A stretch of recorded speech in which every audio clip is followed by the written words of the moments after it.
Dennis Law, our Ballon d'Or, reads the sign. Fantastic tribute to the great man. The teams are just about to come onto the field, guys, so let's get some last minute predictions. Tom English, how's this one finishing today? I think Scotland have enough to win it. Might be 1-0, 2-1, but I think Scotland are in a really good place, and I think they'll win today. Billy Dodds? I'll take a draw, but I hope we win by the odd goal, and I hope we get it early just to put the old nerves at ease. That'd be nice, wouldn't it? Willie Miller? Yeah, I think it's going to be a difficult game for Scotland. Watching the Greeks play, that second 45 minutes was quite outstanding football. Thankfully, they didn't have their shooting boots on. Hopefully, that's the case tonight. But I think Scotland will have enough to see this one over the line. A very tight victory for me, maybe by the odd goal. The teams are in the tunnel. Kick-off just a few moments away. Scotland versus Greece in the Nations League playoff. Scotland lead on aggregate by a goal to nil, courtesy of that Scott McTominay penalty in the first leg. Can they finish the job here at Hampden? Let's find out in the company of Willie Miller, Billy Dodd, and your match commentator, Alistair Lamont. Thanks very much, Andy. A wonderful atmosphere inside an absolutely packed Hampden Park, and that tifo in memory of the great Dennis Law still on display in the stand opposite us, the North Stand, and just a terrific atmosphere inside what you would have to call an expectant Hampden after the victory out in Athens. Scotland looking to finish the job, knowing a draw or better this evening preserves their League A status for another campaign. Out come the teams onto the Hampden surface. A grey late afternoon in the south side of Glasgow. A little bit of drizzle in the air. Cool afternoon, but the temperature rising in terms of what is at stake here.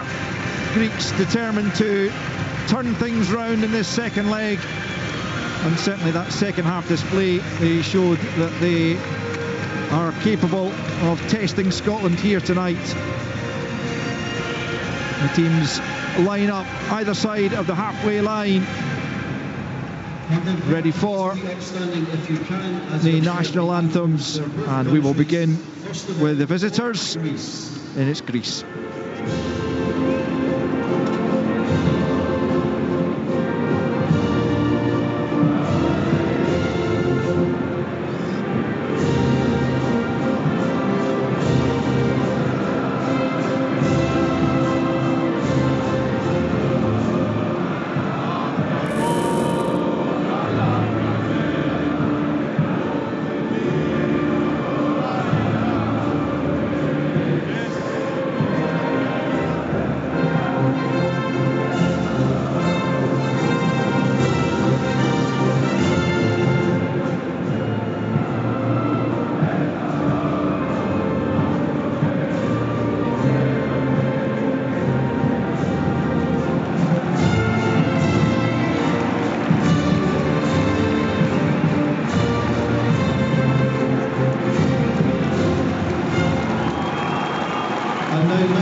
They will be drowned out now by Flower of Scotland.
Hampden Park in good voice.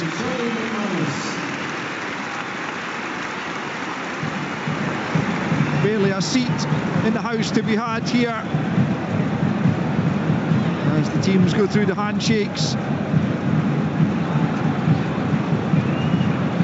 And the match officials, who are Italian, get prepared to get underway. There is going to be another element of the tribute to Dennis Law taking place just in a moment. There's another Manchester United legend in the shape of Sir Alex Ferguson is down there with a commemorative jersey,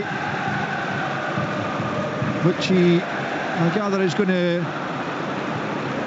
lay down or present. I can see him down there pitch side. In fact, it was the granddaughter of the great Dennis Law who led the teams onto the pitch as well. It's a very poignant day for the Law family. But you can hear it's absolutely electric inside the National Stadium. Can't always say that the atmosphere is quite as spine-tinglingly crackling as it is on this Sunday afternoon. And I can see the cameras down there focusing on Sir Alex. It's not entirely clear what is actually happening with the presentation, but it is a tribute, as I mentioned, to the late Dennis Law. Is often overused in the game, but there's no mistake. You can probably hear the PA announcer in the background just explaining to the assembled fans here. And now we can see it on our monitors, which gives us a bit of a better idea. There is Sir Alex, centre picture. Just listen to that noise. It's wonderful. And Sir Alex raises the shirt with Law 10 on the back to the fans turning to face each stand, who rise in applause, acknowledging, of course, Sir Alex, but even more so the great Dennis Law. And just a very quick personal reflection. I was lucky enough as a 10-year-old to meet Sir Dennis Law in this very area, actually, the old Hampden Park, in the old press box, just ahead of the 1986 Scottish Cup final, and Willie Miller's Aberdeen side disposed of Hearts. And a lovely man he was, and obviously Willie and the guys knew him a lot better than I did, but you can hear the affection in which he is held as Hampden applauds his memory. One of our finest ever players. As today's Scotland collective try and somehow live up to that kind of memory, well, they can provide the fans here with another moment to remember as we get prepared to kick off here. Scotland in all navy blue, going left to right as we look at it from high up in the south stand. Greece all in white. 6 changes they've made from Thursday. Scotland with just the one, with Ryan Christie in for Lewis Ferguson. Different approaches from the two managers. Let's see which one pays off. Scotland preparing to kick us off here. There's a bit of taping needing done on Scott McTominay's socks, but that's been dealt with. So after a slight delay, this Nations League A playoff second leg about to get underway, and just a hush goes round Hampden momentarily as it's rolled back to Andy Robertson, who strikes it up to the right hand side. It's come off the back of Scott McTominay and out for a throw into Greece midway inside. They don't have a few landmark caps being made this afternoon by Scotland players. John McGinn becomes the 6th outfield player to reach 75 caps. Scott McTominay on to 60. And here come Greece as they look to mount the first attack of the game. Trying to build in the midfield. It's Zafiris back to Vagiannidis, one of the players who's come into the starting lineup all the way back to Solakis in goal, clad all in red, tries to clip it out to the left-hand side to Giannoulis, another of the players who's come in. And Tony Ralston will take the throw-in back the way to John Souttar, both of whom were excellent in that defence, particularly in the second half, and it was a bit of an onslaught, but they did limit the Greeks to just one shot on target, and that was a pretty comfortable save for Craig Gordon from a relatively weak header. Of course, the effort off the post was the closest they came.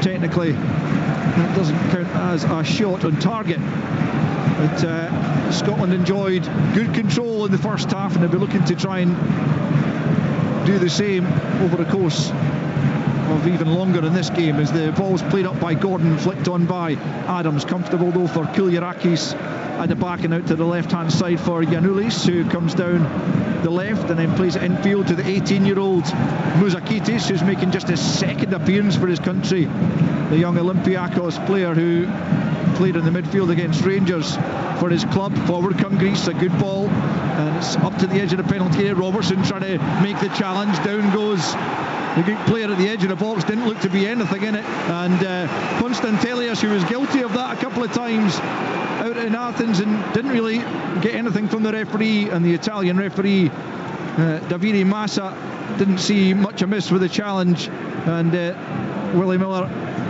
you want to see that from the referee, good strong referee, not falling for the Greek tricks there. Yeah, there was no contact, there was virtually no contact. It was a dive he'd actually taken, you know, a step further in towards the box before he went down, Konstantelias, and yeah, he was up to these tricks on Thursday night as well, and it is good to see the referee taking a strong stance.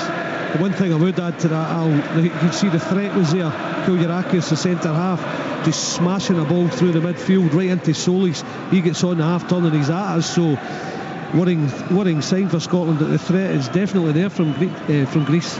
Here's Scotland trying to pose a threat of their own as Shea Adams chases a ball and he's dispossessed the defender into the penalty. He goes down, the referee's not interested. Scotland trying to win it back, and now it's a free kick to Greece. Well, I think if we're going to criticise Konstantelias for diving, I think although there was a little bit of contact there on Adams' belly, I'm not sure there was necessarily a penalty. Yeah, just body to body. I think he could have made better of it, Adams. Great pressure from him, and Mavropanos right away just nicks the ball off him, goes past his man. I just thought, keep going then, make him make a contact where he has to stick a leg out instead they get body to body, and they get away with one. But you can see Adams does well initially, drives into the box, there's a bit of contact but not enough to give the penalty. You didn't have to shoulder barge me to make your point there, incidentally. Just showing you what it's all about. Al, getting carried away this early on in the game, a little bit nervous. Willie agreed there was no penalty there. I thought he was off balance as well. I thought Shea Adams was off balance, and there was a little bit of contact, but with him being off balance and that little touch on him, he went down rather heavily, so no penalty.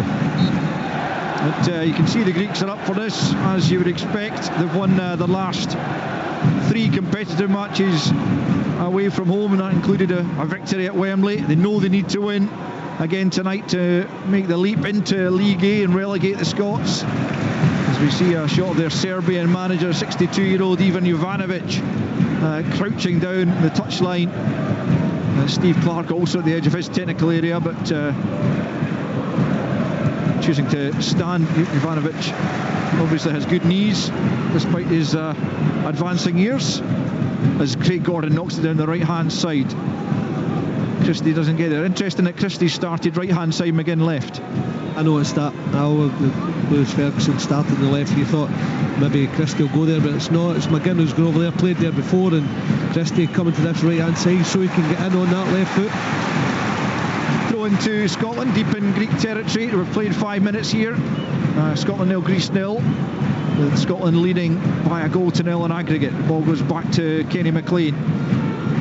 Now Gilmore out to the right hand side. McLean forward, that's a good ball. McTominay's into the penalty, he's got a couple in the middle, he goes for goal, it's parried, but fortunately for Greece it falls to a Greek player, and it's only half clear. Here's Robertson from the edge of the box, drags it just wide, didn't take a touch. Robertson claiming it did, the officials didn't see it, and it's a goal kick to Greece. But that's a chance, and I wonder if McTominay should have squared it.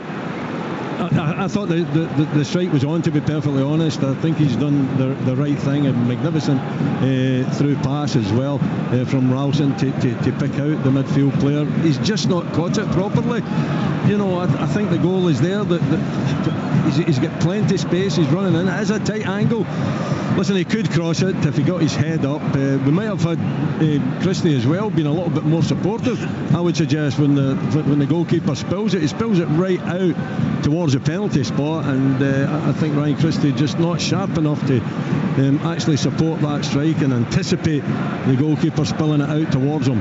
It's difficult to fault a man who's averaging a goal every other game in his last 22 for Scotland, and since January 23 has scored a third of Scotland's goals, 11 of our 33, so you can absolutely understand why Scott McTominay backed himself to shoot from a bit of an angle, but certainly McGinn and Adams were making headway into the penalty area as well, but as it's turned out, the keeper dealt with it sufficiently, and it's still 0-0 as Greece have themselves a free kick over on the far side and have gone back into their own half and all the way back to Solakis, the keeper, just outside his area, plays it forward for Solis.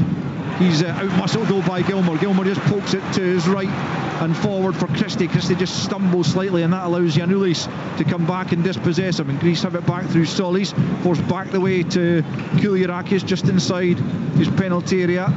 Back to the goalkeeper, and now Mavropanos of West Ham to the right of the Greek penalty. There's a slip there from a Greek player as it's played forward, and that allows Scotland to pick up, and it's McTominay into the box again.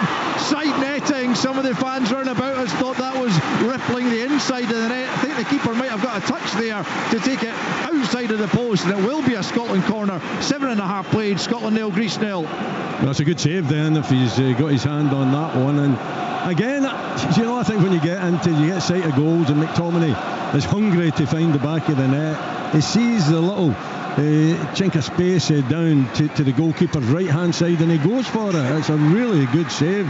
If that's in target, we're getting a better view of it now from the camera that we're watching. Did he get a touch? I think it's a nick on the way through rather than a save, Willie, just from the defender right in front of McTominay, as the referee wants a word with some of the players gathered at the edge of the 6-yard box. A very, very congested 6-yard box. Only half a dozen outfield players, barring the corner taker, are outside of it. All the rest gathered at the edge of the 6 or inside as the corner comes in from Gilmour. The referee spotted an infringement inside the 6-yard box, which he was warning the players about. So free kick to Greece, 8.5 played, no goals. Trying to work McLean from the back area to try and hit that front area, but Greece made it well, and there's an infringement as well from a Scotland player. The one thing I would say, it's been good intent from Scotland. We thought they might be cagey and a little bit edgy in the game, but McTominay now with 2 shots, one hit the target, the other one with a deflection wide. Greece look as if they're under pressure at times because we're putting on a good squeeze on them, so they're giving us possession. So the signs are good early in the game. Greece free kick then from just inside their own penalty area to be taken by Solakis, playing just his 3rd game for his country as he launches it over a halfway line. Our lead is beaten in the air by Hanley. Bobbles around, and now it's the young man Carezza's picking up possession for the first time inside the opening 10 minutes. Out to the left hand side now, and it's Giannoulis in for Tsimikas of Liverpool at left back, and I'm not sure if that's just a case of freshening things up or tactical from the manager, because I thought Tsimikas was very dangerous in the second half coming down the left hand side. Christie's picked up possession just outside his own penalty area. Now it's Gilmour right hand side, plays it into McLean, who immediately plays it in the channel for Adams to chase down the right flank. Kouliarakis deals with it, but not especially well, and gives it straight to Christie, and here's Christie picking up once more in the pass from McLean, back in field to Gilmour, inside again to McLean, right hand side, midway inside Greek territory, back to the halfway line to Suter, plays it square to Hanley and forward for McGinn, clips out to the left hand side, neat ball to Robertson right on the touchline, and he goes back now to Hanley. Hanley just inside his own half, plays it into the centre circle for Suter, and now Gilmour picks up on the halfway line, looks forward, finds McTominay, who lays it off to Christie. Good slick passing from Scotland here, back with Gilmour, tries the diagonal, looking for Robertson. Is it over the head of Carezza? As it is. Good touch Robertson, back to McGinn, tries tries to find Robertson once more inside the penalty area, tries to play it across goal, and I think that came back off Robertson in the end, and indeed the officials agree, and it will simply be a goal kick, but a good passage of play there from the Scots. Well, without doubt, slick football, isn't it? Very accurate, sharp as well, and then releasing Andy Robertson down the left-hand side. You thought for a minute that he had the pace and the taking of the full-back, but he recovered really quickly. Nice sliding tackle, and it did come off his shin and out for the goal kick. But good intent, slick football. An impressive start from Scotland, I would have to say, after 11 minutes on the clock. Here come Greece though, picking up its Konstantelias, that attacking midfielder, well challenged by McGinn, who's taken a sore one for his trouble zone. It's broken off a Greek player, or at least the officials believe so, and it will be a throw in to the visitors, though McGinn might need a spot of treatment. At least he'll need checked by the referee before he gets back to his feet. I think he's going to be okay. We just took a dunt in making that challenge. It was a good one, and Greece will get the throw in midway inside the Scots half on their left hand side, and it goes. McLean though sticks in a boot and gets it to Gilmore, back to Christie, right hand side, under a bit of pressure, back to Ralston. Ralston just tries to dink it down the line, he manages to do so, gets it to Gilmore. Gilmore's taken out of play as he plays it forward, then Adams goes down as well. The referee though has given the free kick to Greece on the halfway line. I'm not entirely sure what for, and you can hear what the Hampden crowd think of it. Yeah, I think it's a challenge, isn't it? Yeah, it's a challenge. We see Adams, but I'm not sure if it's the way the ref thought it was. I thought he was going to. They were getting a bit of Adams' jersey, Koulirakis, and pulling him to the ground and trying to step round him, but somehow the foul given against Scotland, and just before that Billy Gilmore wiped out as well, so it could have been 2 Scotland fouls, but ends up being a Greek foul. 12 minutes in, Scotland 0, Greece 0, 1-0 it remains on aggregate as Solakis, the goalkeeper, sends it forward to the halfway line. Scotland get the first contact, but it's picked up in the middle of the park by the Greeks, and they'll come forward now down the left. The ball out to the left hand side is just a bit too strong for Giannoulis, so he won't catch it. The Augsburg left back, as Scotland coming into this game unbeaten in 4, 3 straight wins, but they've given the ball away at the edge of their own penalty area, and it's Pavlidis. And now out on the left hand side, the Benfica striker gets to the byline, tries to take on John Souttar, unable to do so, and it comes off Pavlidis last, and it will be a Scotland goal kick. 13 in, no goals. Yeah, good defending from Souttar there. There's a bit of body movement there. It was really tight on the line, but he just kept his eye on the ball and just got the little toe on it and took it off the opponent and out for the goal kick. But Scotland's throwing and the possession is given away, and really shouldn't be the case. Adams unable to hold the ball up, and Greece have got it into the forward area. It's Pavlidis bringing in the full-back in the right-hand side, and then back into the penalty area for Pavlidis. Looks for the 1-2, doesn't quite come off. Robertson was in there to deal with the danger just as well for Scotland, living slightly dangerously just for a moment there, but managing to deal with it, and now back in possession through Robertson. Finds McTominay in the centre of the park, breaks through a couple of challenges, picks up once more the 1-2 from Gilmore, and now out to Ralston on the halfway line, right-hand side, comes back in field looking for a pass, and he finds Kenny McLean, always available in the heart of the midfield. Now McGinn looks for it, and he's looking at the referee as if, I'm not entirely sure what John McGinn's asking the referee. The ball still, I think it is the fact that the ball has gone flat or something. Yeah, that's it. Yep. Going back to Robertson, it was a brilliant tuck round from him, because Pavlidis gave a little popped a give and go, and he was through if Robertson hadn't rolled himself round and covered round, because it was a nice 1-2 from Greece at the edge of the area that could have put Pavlidis through and goal. Here's Ralston, right hand side, a new ball on the field of play, and Gilmore just rolls it back to Grant Hanley, who's outstanding at the heart of the defence, having barely played this season really. Only one start since having made the move to League One Birmingham City, and that was in the League Cup against Stevenage, but he took his place alongside John Souttar at the heart of the Scotland defence and defended absolutely brilliantly, particularly, as I say, in that second period. Here's McGinn crossing the halfway line, left hand side, in it goes to Kenny McLean, who just plays it into the path of Gilmore. encouraged to move forward by the home crowd.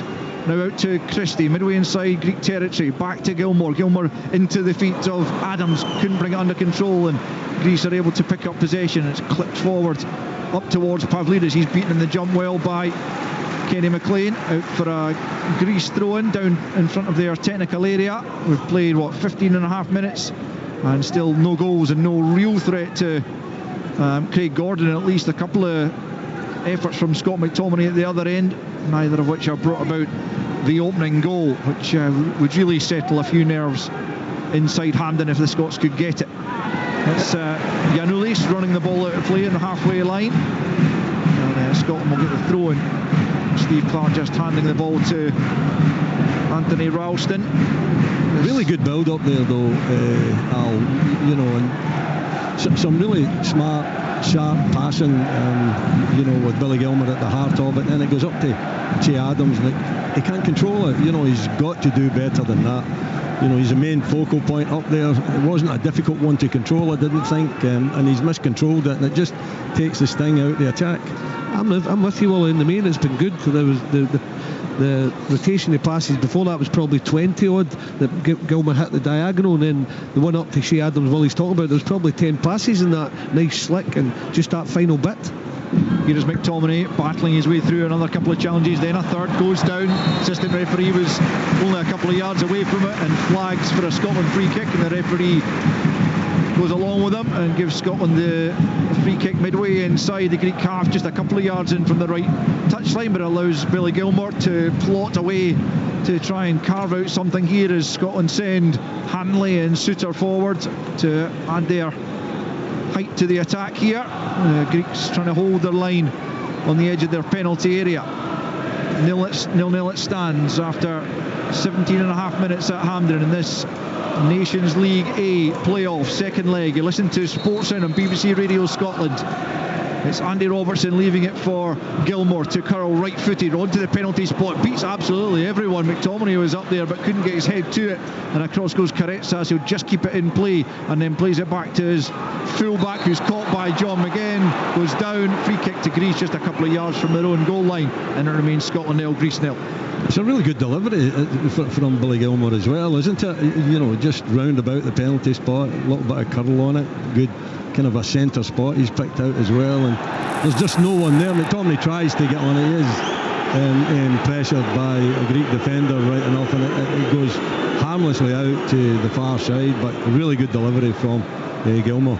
Scotland fans not happy that Solakis was buying a good few yards there with where he was taking the free kick from, but it comes to nothing as Robertson nods it back to Craig Gordon. Just a word about their cap haul now. Craig Gordon up to 81, moves above Darren Fletcher. He's still a cap behind Andy Robertson, who moves on to 82, and he's just 9 now behind Jim Leighton, but Greece have picked up possession and required a really good interception there. Good reading of the game there by Billy Gilmour of Napoli, and he moves away with the ball down the left hand side because that looked promising just for a moment for Greece. But for the real mixture, we've talked about the two good moves with plenty of passing, but a couple of times they've given it away cheaply. That time it was Andy Robertson into McGinn and then McLean all getting caught, and they broke on us, so we've got to be careful.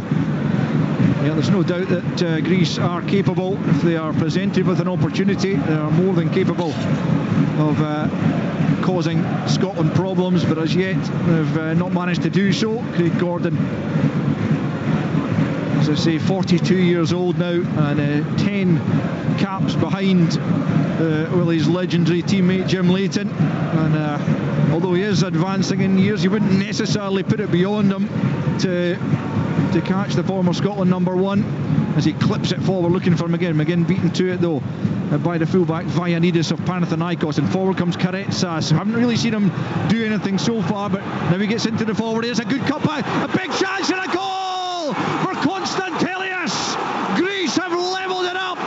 Brilliant break down the right hand side by the Greeks, and the cut back for Konstantelias more or less on the penalty spot, and he sweeps it past Craig Gordon to make it Scotland 0, Greece 1. Well, we're ripped apart down down the left-hand side there, some really good play from the Greeks as well. Konstantelius in the right place. It's a magnificent cutback to him. He doesn't have to do an awful lot. He just has to make sure that he gets the side foot on it, just directs it towards Praise Gordon's left-hand side, and it nestles in the back of the net. Well worked, but defensively we've got to be better. The two sitting midfield players have got to be in a much more stronger position in front of the two centre backs. They give them a little bit of help, but take nothing away from the Greeks. We know they can play. It was well worked and well taken. Yeah, down there right, as I said, we could have done better, but just Karestas takes the ball, waits on Vianides with the overlap, and the defence goes back towards the 6-yard line, and he picks out a cutback to Konstantelius, and my word, does he get a connection on it. It just flies past Craig Gordon. It's a brilliantly taken goal. It's what we dreaded, but we've just got to regroup and go again. We said it wouldn't be straightforward, and it certainly isn't. Yeah, Konstantelius of PAOK, 22 years of age, gets his second goal for his country and his 11th cap, and levels things up on aggregate after 21 minutes of this return leg in the Nations League playoff. A young man who we've been a little bit critical of over the two games for going down rather easily, but there's no doubt he is a player of quality. Saw him against Hearts last season for his club, and he really was one of the orchestrators of their downfall, and he has put his side in front here at Hampden as the Greeks celebrate away to our left, and Steve Clarke's stony face down below us sees his side fall behind, much as the Greeks did out in Athens. Let's see if Scotland can get back into the tie as McGinn plays it out to the left hand side for Robertson. In field now to Gilmore. Robertson again on the march. First time cross into the box and behind Adams. McTominay goes for goal, and it just slices it wide, claiming it took a deflection, but I don't think it did. McTominay fails to hit the target, and at the midway point in this first period, it is Scotland 0, Greece 1 apiece on aggregate. Yeah, a really smart piece of play down that left hand side as well with Gilmore, Robertson. The cross coming in, it isn't cleared properly. It falls to McTominay. He's struggling to get it under control. He makes a pretty good job of it, but again, the shot's weak, isn't it? He's right on the 18-yard line with the right foot, and it slips past the right hand post.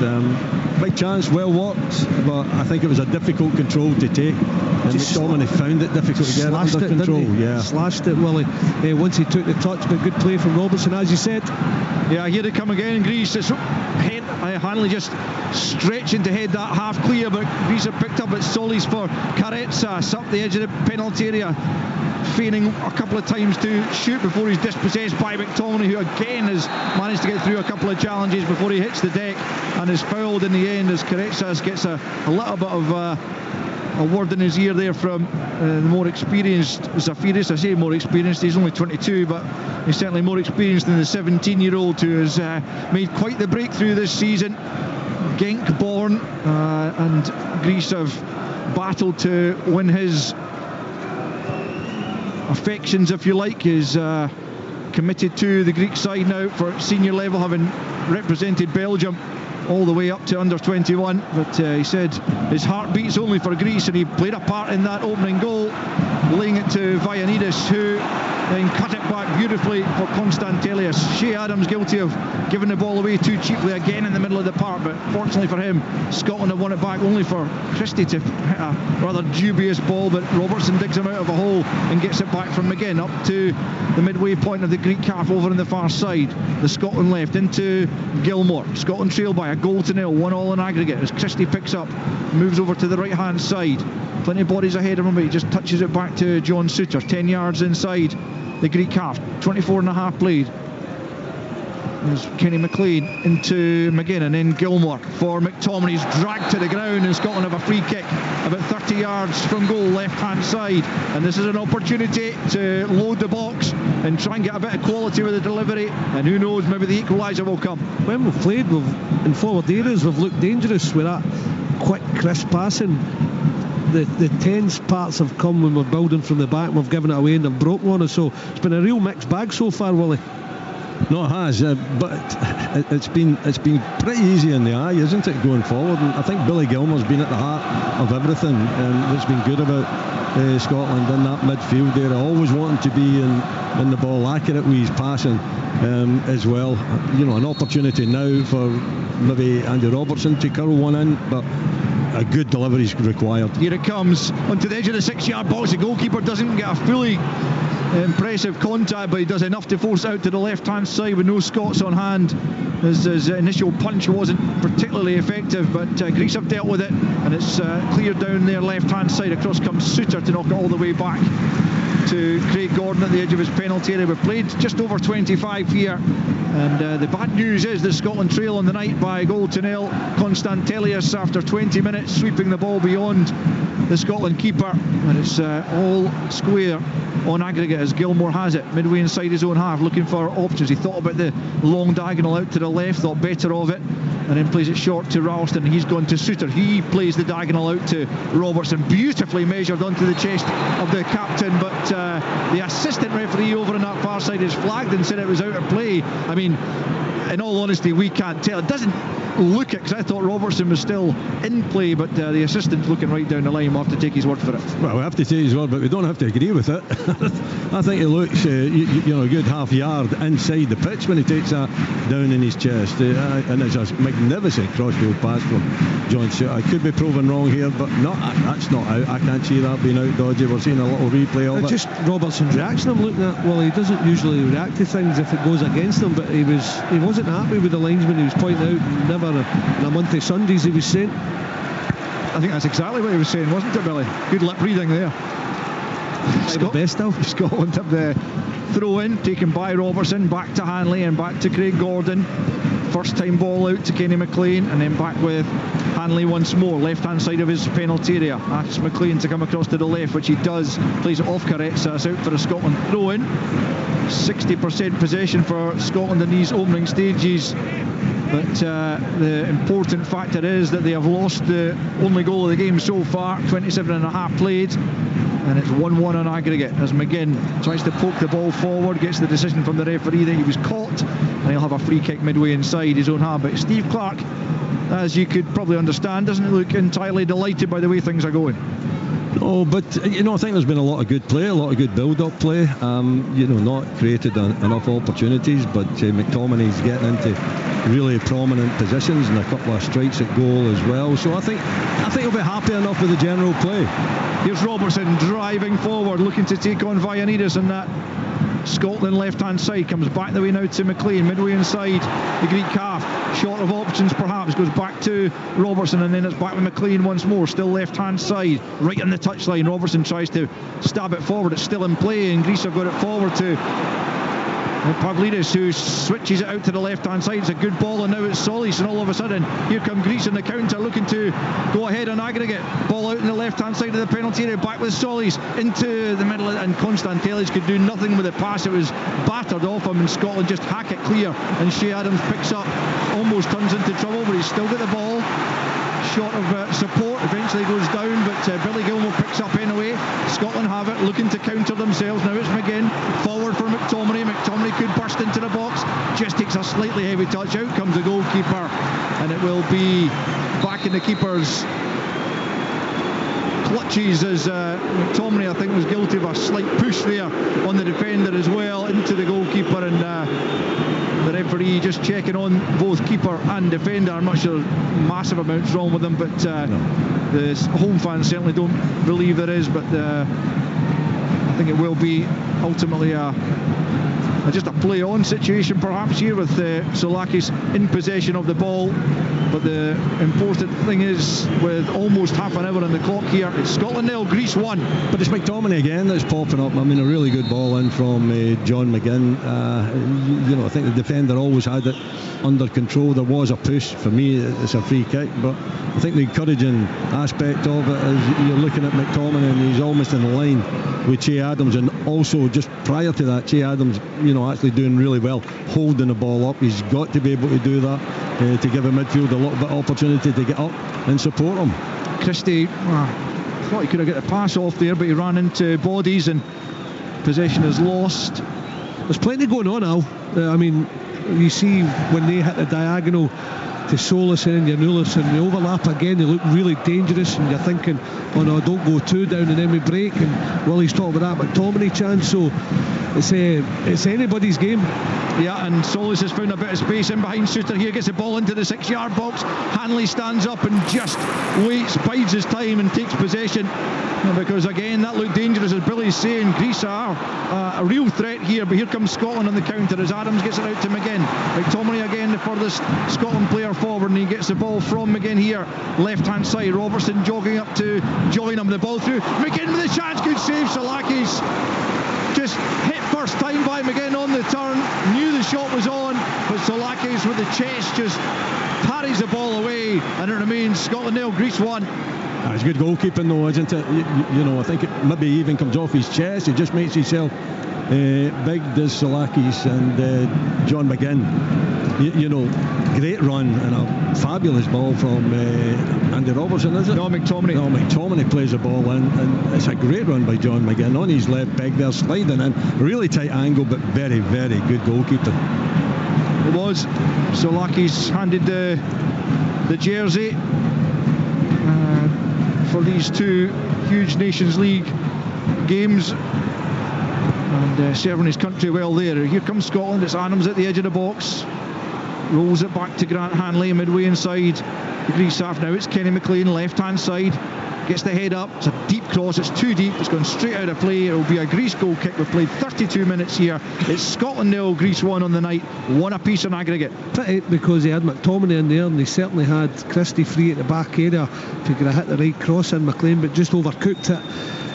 As I said, it looks as if we could score. We're creating, we're looking dangerous, but we've got ourselves into that situation that we look a wee bit open at the other end as well. Everything we talked about pre-match about that balance is making it rock solid, but make sure you're a threat. Well, we've got the threat, but we don't look rock solid, Wally. No, we don't. The last chance, Dodge, it was down our right hand side, and John Suter had got dragged into more of a midfield area, which allowed, you know, the Greeks to occupy the space in behind them. He recovered reasonably well, and we were a little bit fortunate to get off with it, but you know, I don't know why he was tempted to go into the midfield area there. He's got to stay back, he's got to be in contact with his other central defender to make sure that these gaps don't appear.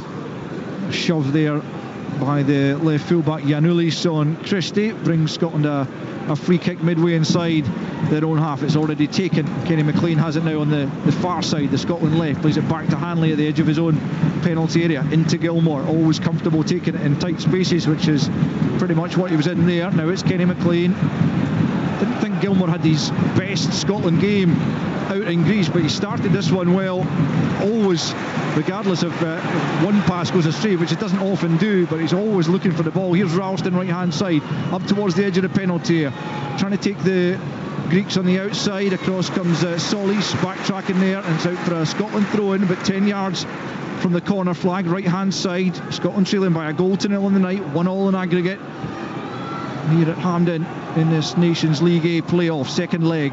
Ralston waiting for a decent option to present itself. It's Christie that gets it. He gets it back to Ralston. Greece knock it clear only as far as Suter, midway inside Greece territory. Now it's Gilmore right hand side, back to Suter it goes.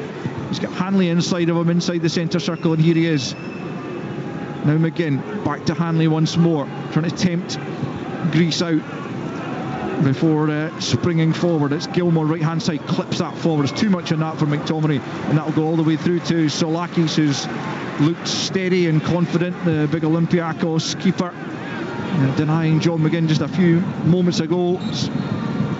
Don't tell me another ball's burst, is it? No, they need to look at that. The referee picks it up and asks for another, so that's 2 down. Pretty sure we've got plenty in reserve. And you just hope that they take these soft balls out of circulation, don't you? And they're not re-entering the field of play. Yeah, that would be preferable, certainly, as the ball's played back to Solakis. We've got 10 minutes left in the first period. Scotland are trailing by a goal to nil. They have played pretty well, you would have to say, as Ralston wins possession back in a good area, but his ball into the box is overhit, and it's going to go all the way out on the far side for a Greek throw-in, but only a few yards from the corner flag, and Scotland can at least try and hem Greece in here. That ball looks a bit hard, mate, dare I say, when he ballooned that one too far. Maybe get the old one back though. But he did well with the initial press, nicked it high up. Ralston got himself in a good position, just couldn't curl a ball into the middle of the box. Ball played up to Tavlidis, but he's lost possession, and I mean, he is a deadly striker, there's absolutely no doubt about it, but he hasn't been overly involved so far. 8 goals for his country in 45 appearances before tonight. But certainly he's a threat, and you don't want to be allowing him too many opportunities inside the Scots penalty area. He looks like a player that comes alive inside the penalty area rather than outside it. Doesn't look too happy with the other side of the game closing down, etc. Here's Zafiris on the halfway line for Greece, bringing his side forward. On the right hand side now is Vayanidis, and Karetsas now, who hasn't been massively involved as he was when he came on in the second half, but as I say, did get involved in that opening goal for Greece, and Scotland have won possession. That is a cynical foul there by Pavlidis, and you would have thought in many circumstances that would have led to a yellow card, and I think the Scotland fans are expecting one, but it doesn't look like it's going to come for the Greek captain after his foul on the Scotland captain, and Scotland simply have to settle for the free kick. As Willie was saying, I think the referee acknowledges that that's not his game. He's just hung out a leg. I thought it was intentional when I saw it, when Robertson was breaking, and he just makes sure, I'm tripping you up, you're going nowhere. And I thought it deserved a yellow. Yeah, you see the replay and you would have to believe that is the case, but the referee from Italy, Davide Massa, saw it differently, so his card remains in its pocket as Scotland have it at the back, and it's Hanley put under pressure there by the goal scorer Konstantelias. Scotland play it forward, but they've lost out then. There's a real dive there by Karetsas. The referee waves play on, and Scotland have given up possession, then they win it back, and Ralston has it, and it's just getting a little bit feisty out there, and the home fans don't like the fact that Karetsas went down and hasn't been penalised also with a yellow card, because that was a very blatant dive from the 17-year-old. Yeah, too much of it in the game, isn't there? You know, that's 3 or 4 examples of the players going down when it was barely a touch, barely any contact. The referee has to take strong action. He's maybe used to it. He's Italian, isn't he? I would think that they'd be up to a trick or two in Italy, I would imagine. They're very experienced at managing the game over there. So a little bit stronger, I would think. Maybe yellow cards beginning to be in his mind if these kind of incidents continue.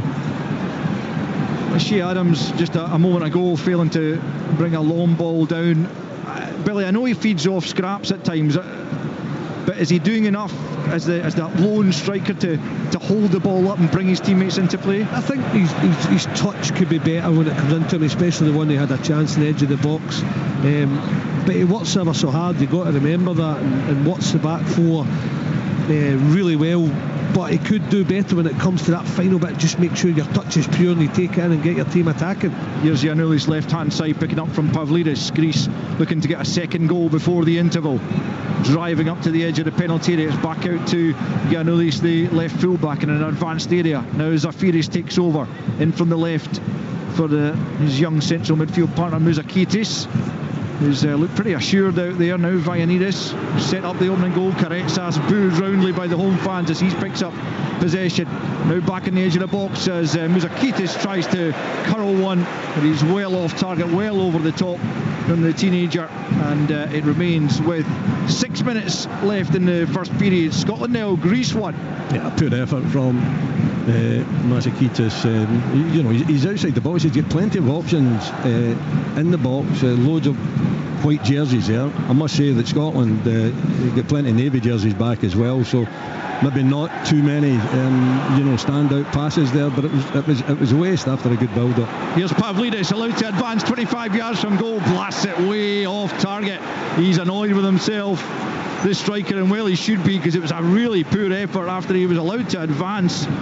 But no threat on Craig Gordon's goal there, when perhaps there should have been. Scotland survived. Yeah, but it was in those deeper areas where we're trying to build from the back that we're getting ourselves into trouble. It was Christie on that occasion taking it down the chest, trying to pop it off, but it goes straight to Pavlidis, and we backed off him, and I expected him to hit the target, but he looked dangerous. But again, we're not secure in that, in their own final third. They're building from the back, and they've given the ball away far too much in that area. McTominay getting away with one perhaps in the middle of the park there, and allowed to advance, and now it's McGinn. He clips it forward looking for Billy Gilmour, who's in an advanced area. Lovely little touch back for Christie. Christie clips it into the area when perhaps there were better options, or at least he didn't execute the pass particularly well, and Greece get it cleared and come forward themselves now as Mouzakitis gets it forward to Pavlidis, holds it up on the left hand side, tries to move away from Gilmour, back to Mouzakitis just inside the Scotland half. 4 minutes left of this first half. The manager of the Greeks, Ivan Jovanovic, is out there just trying to calm his team down, doesn't want it to get too frenetic out there, but they do lead by a goal to nil, one apiece on aggregate, and it's all set up for a real grandstand second period here. There's still 4 minutes left in this first half as Greece come forward once more through Giannoulis, who's done a good job in that left back role. I wondered about the omission of a Liverpool full-back, but here he is once more in a good position, cuts it back into a really good area. It's Konstantelias for Karetsas to cut off. Beautiful goal! Greece have the advantage now. Superb finish as Scotland are carved open, and Konstantelias turns provider as he lays it into the path of Karetsas, and the 17-year-old shows his class to curl it into the top corner of Craig Gordon and make it Scotland 0, Greece 2. Well, Karetkis has been out of the game for much of this first half, but you can see the talent that the young man has. He showed glimpses of it on Thursday night, and on that occasion he knows exactly what he wants to do. Konstantelias sets it up for him, he just strolls onto it with the left foot, picks his spot and drills it into the back of the net for their second goal. Their two goals have been unbelievable finishes, you have to say that right away. Again, we don't defend it well. I was just going to say we're pretty wide open, get to half time, just the ball inside Ryan Christie to Giannoulis, who's been forward all game. His pick out to Konstantelias, and he shows composure to just roll it to the young lad, and let's be honest, he buries a beauty right into the top corner. It's not much Craig Gordon can do about that, but we have to do better defensively. I was saying come get half time and we were open, and I was worried and they punished us, but still not out it. We just need to get the goal and keep going, make sure we stay in the game.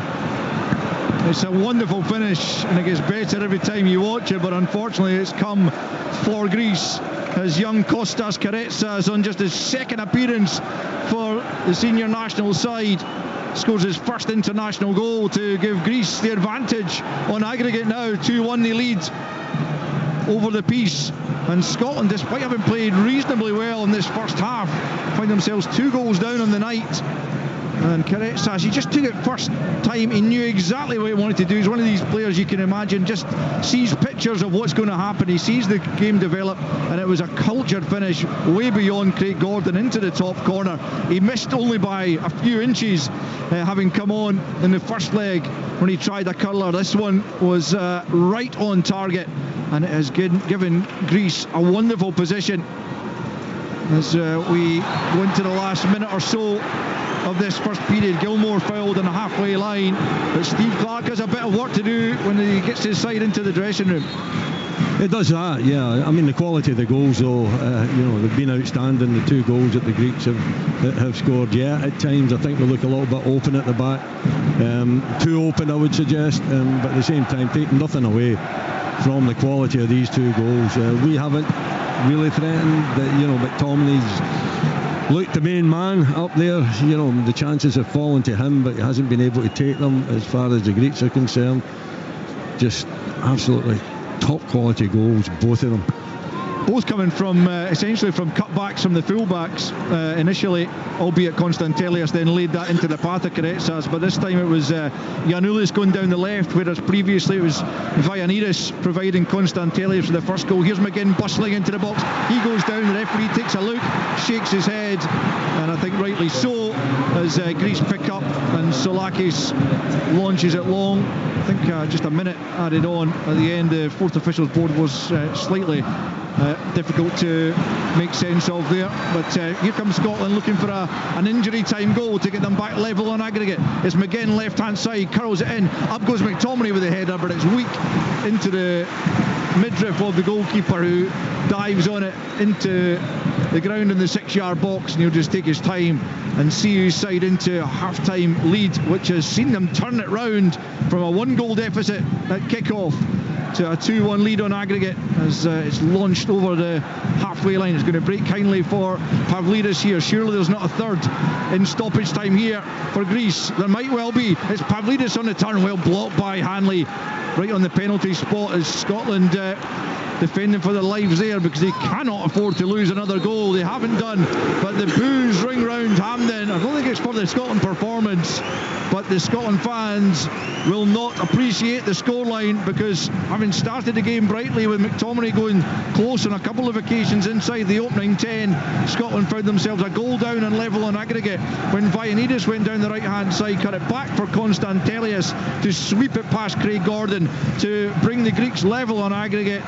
There was a good save at the other end when Solakis denied John McGinn more or less on the half-hour mark, but on 42 minutes Greece took in the driving seat in the tie as Konstantelias laid it into the path of the 17-year-old Karetsas, and he caressed it into the top corner to make the half-time scoreline at Hampden Scotland 0, Greece 2. Scotland in the UEFA Nations League. It's absolutely brilliant from Scotland. This is Sports Sound From BBC Radio Scotland.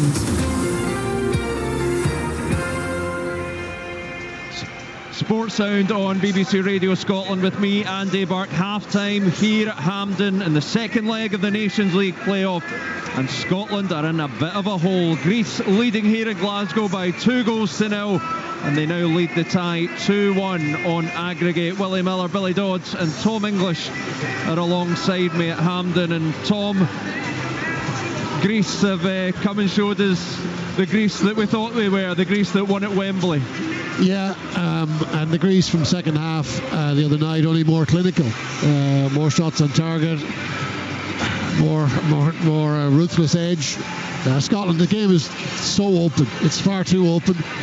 Scotland, I think they've been decent going forward. I think McTominay's having a big game in defence and box to box, but when they're exposed, Greece have just been completely ruthless, and I think there's been some bad individual errors at the back, guys running towards other players in possession and leaving somebody behind, and that is the one that they really needed to pick up. And certainly in the second goal, Robertson runs away from Karetsas, and he's the one who puts it in the back of the net. I just think Scotland have looked very vulnerable, making bad decisions at the back, and Greece are in the mood to punish them tonight when they weren't the other night. Yeah, Willie Miller, Scotland have showed some promise going forward, but as Tom says, the mistakes have been punished ruthlessly by the Greeks. 2 quality goals, you know, could you do more about it? I think they could look much more solidly defensively, Scotland. I don't think that they're working particularly well as a back four, as a group, and I think the 2 sitting midfield players are not given much cover either. I feel as though they're too intent to get forward. McLean and Gilmour, I would say Gilmour's been at the heart of everything in terms of the build-up play, but he's keen to get forward as well. There's big gaps between the back 4, the midfield sitting 2, and the 3 that are supporting Che Adams. Che Adams has got to hold the ball up much better. I take Dodge's point. He works tirelessly hard. You can see he's up there. He's a bit of a lone ranger up there, going from side to side. But when the ball comes in, it's got to stick. He's got to bring his midfield players into some action. And McTominay's had the chances, but he's not looked like it. McTominay, the strikes that he's had have not been sweet strikes. They've not been clean. They've been a bit awkward. But the two goals are fabulous strikes. The second one in particular, I mean, we know that this is a gifted young man. He showed signs of it on Thursday night, but Karatsas, when he gets it, you know what he's going to do as well, because he tried it in a couple of occasions midweek. You know, when it falls to him and he gets it onto his left peg and he just picks his spot out and curls it into the back of the net. It's a fantastic strike, and you know, the first one as well was a good one. But as I said in commentary, I thought that the two sitting midfield players should be covering that type of area, and they weren't. They were the wrong side of Konstantelius when he struck it away, and it was a really good goal. I mean, it was a culture finish, you've got to say that too, but at the same time I think the sitting midfield players got to play their part. Yeah, you have to take your hats off to those Greek finishes and the build-up, Billy. Two quality goals. We will obviously always look at where Scotland could have defended better, but great goals. You've got to. Yeah, listen, the two finishes are exquisite. The connections on them, the executions. The first one with the right foot catches it sweetly, and then Carestas just bends that one in the top corner. But you got to look at it, because I said to you, it reminded me of the Fenerbahce tie we had a few weeks ago. It's turned out like that, and it's how you handle it mentally now. We also spoke a lot of things we spoke about pre-match, about rock solid at the back, being a threat. Well, as I said, that we've been a threat, but we've not been rock solid. I just think when we're building from the back, what's got us into trouble is when we're trying to build from the back, we're giving the ball away, and we end up looking a little bit tense and nervous and a bit all over the place. Whereas from middle to front, I think we've looked pretty good and could have been more clinical, but we've looked a threat, and we've looked as if we can pass, we can get the ball, we can knock it about, we can put our passes together and create something. We're just not going to go. Now we've lost it. Now I was worried just before half time. I'm thinking, just get to half time 1-0 and let Stevie Clark regroup them and get a word with them and see if we can just make sure we're solid when we lose possession. Because Willie's right, the two midfielders who were meant to be the two anchors, maybe one of them away, no problem, but two of them, and it leaves it wide open. And they'll say, yeah, but Konstantelius, who was high up, he's probably got to be picked up with your centre half then, because he's running and he's becoming a striker. But sometimes when it goes like that and it happens so quickly, you can't do anything. And the two centre half retreated to the 6-yard box. He hung out and he just planted it home. We've got ourselves into a little bit of trouble. You can see that we were kind of panicking, especially the final third. Our final third defensively, building especially, and we've got to find a way now, because we look a threat, as we say, to score the next goal and somehow get through this, whether it's on penalties or whatever. You just win it by whatever manner it means, because you have the same feeling when you get through the tie. But we've made it hell of a difficult for ourselves now. This kid, Karetsis, Tom, there was so much chat about him before the first leg, and he made such a difference in the second half of that first leg.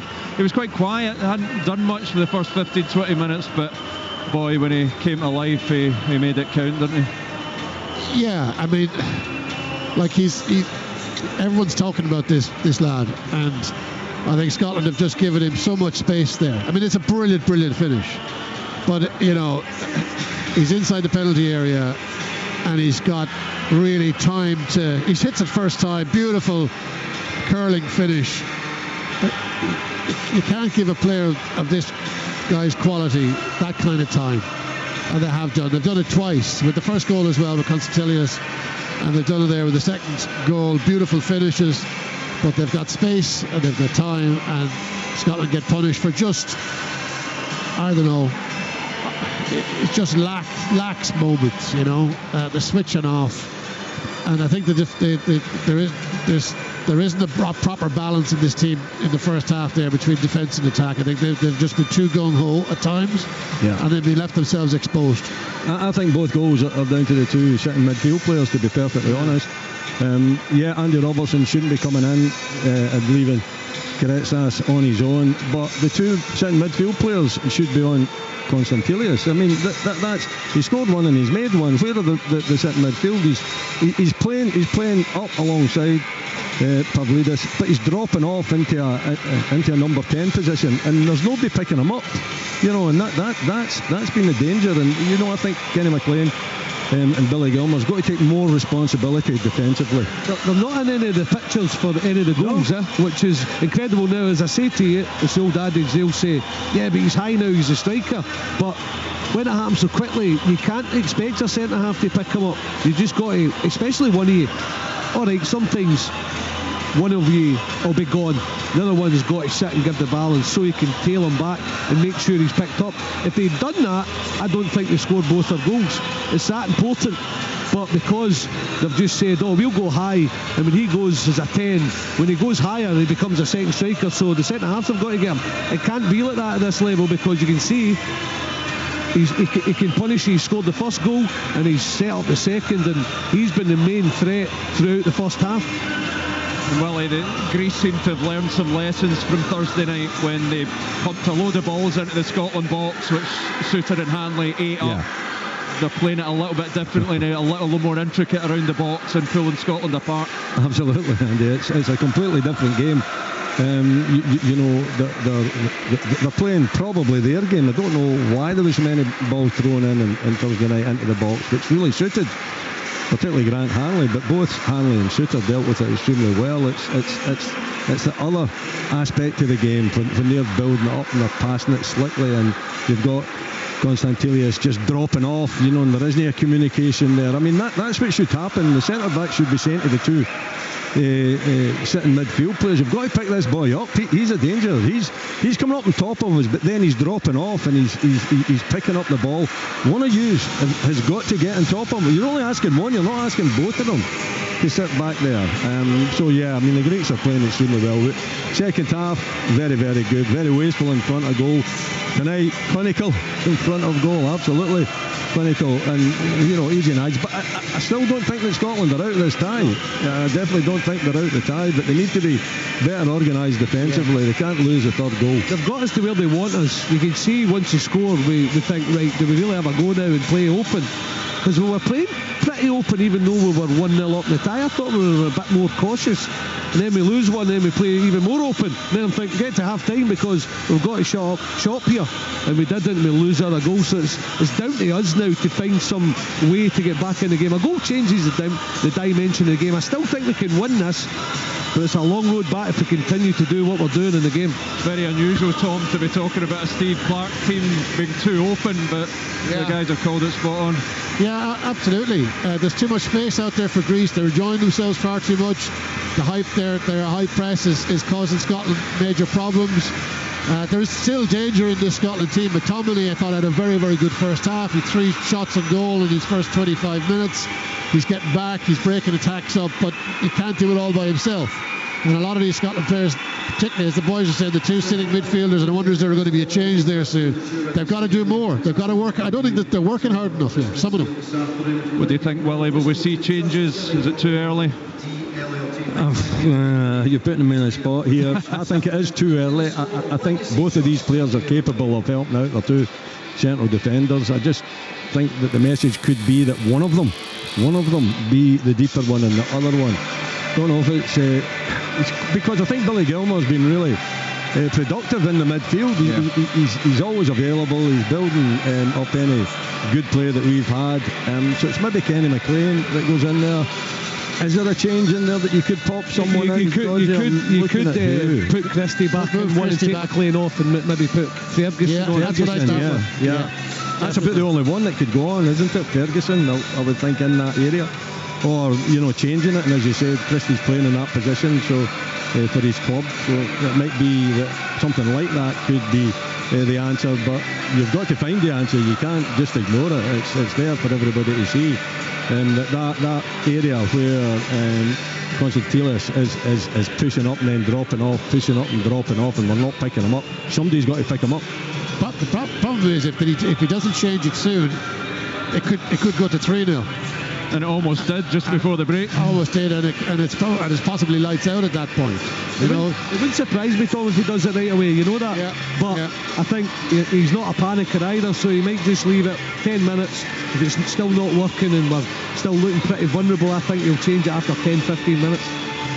Is there a case for Kieran Tierney and switching to that back five that we discussed before the game? Would he maybe go with that and deploy Andy Robertson and Tierney and maybe look to occupy Karetsis going the other way, give him something to think about, or is that too radical a change at this stage? It's pretty radical, I would say, yeah. To change the formation, but sometimes you've got to make radical decisions if you think the tie is drifting away from you. And what we were saying before kick-off is that they're used to that formation as well. It's not as if it's going to be a shock to them or a surprise to them. So it's there, it's available to them. Will they do it at half-time? I suppose at half-time would be the perfect time to get into their ears and actually talk them through it. Whereas if you're changing the formation, as the game goes on, it's more difficult to get the message on. But it's an option for him. Personally, I don't think he'll do it, but I could be surprised. Yes, work to do for Scotland here. They trail Greece by 2-0, 2-1 in aggregate in the Nations League playoff. Can they turn this round and secure their place in Nations League A? Let's find out in the company of Willie Miller, Billy Dodds, and our match commentator Alistair Lamont. Thanks again, Andy. The teams have re-emerged, and it doesn't look like there are any changes on either side, as Scotland look to get at least one goal back in this second half and at minimum take it to extra time, as Steve Clark and John Carver, his assistant, down in the technical area, just go through a few more tactical discussions, but they have decided against any personnel changes, at least at the start of this second period, as Greece prepare to get us back underway, going from left to right as we look at it from the back of the main south stand here at Hampden. And it will be the Greek captain Pavlidis who will kick us off in this second half, as the music will finally die away and the referee just waits the instruction, and we are back underway as Scotland have it all to do in the second half. They've only lost 2 of the last 22 competitive games here, but already they're on the back foot as Constantelius slips it to Pavlidis, and it's finished by Solis. What a start to the second half! Less than 20 seconds on the clock, and Greece have got a third goal. What an incredible start to this second period, as Solis from the left-hand side of the box tucks it beyond Craig Gordon, and all of a sudden it is Scotland 0, Greece 3. And it's the same pattern, simple as that. And I mean, by the finish is exquisite by Pavlidis. He just smashes it home, bends it away. Was it Pavlidis? Was it Solis, sorry. Yeah. But us giving the ball away, building from the back in the final third. Christie's the ball, he just tries to find Kenny McLean, it's nicked, and then when he just reverse pass it, he just buries it. Solis, he's onside, and what a finish it is at 3. Absolutely exquisite executions. Not great for us, but I'll tell you what, we're the masters of our own downfall, Willie. Yeah, Constantelius as well, that sets it up yet again with a really intelligent pass onto Solis, and another clinical finish as well. Knows exactly what he wants to do, just clips it, with the right foot beyond Craig Gordon in goal. And what a difficult start to this second half for Scotland now. Huge mountain to climb. Absolutely, yeah. We need 2 now to take it to extra time, as Solis celebrates his 5th goal for his country, the Club Brugge winger, just coming in off that left, played in again, as Willie says, by Constantelius, who has been terrific, scoring 1 and then creating the next 2 for Greece, as they have come to Hampden and absolutely turned this tie on its head. And you would not have seen this coming after 45 minutes out in Athens. Scotland had controlled the first half, but Greece, since that second period out in the Greek capital, have been the better side and find themselves 3-1 up on aggregate. And it is a long way back in this second half for Scotland. Yeah, they've grown massively in confidence as well. Not that they're not a good team to start with, but can see they've got the bit about them, and there again, we have been so poor from our back players into midfield. It has been incredible. I've never seen us pass the ball so poorly in those positions for a long time, and it's such a precious time as well, where we have to be on the money to stay in the top league, or we're getting punished, and that's exactly what's happened. Giannoulis picks up on the left hand side for Greece, midway inside the Scotland half. 3 minutes of this second half played, and Scotland have already conceded a third goal in the night, and here they could be in once more.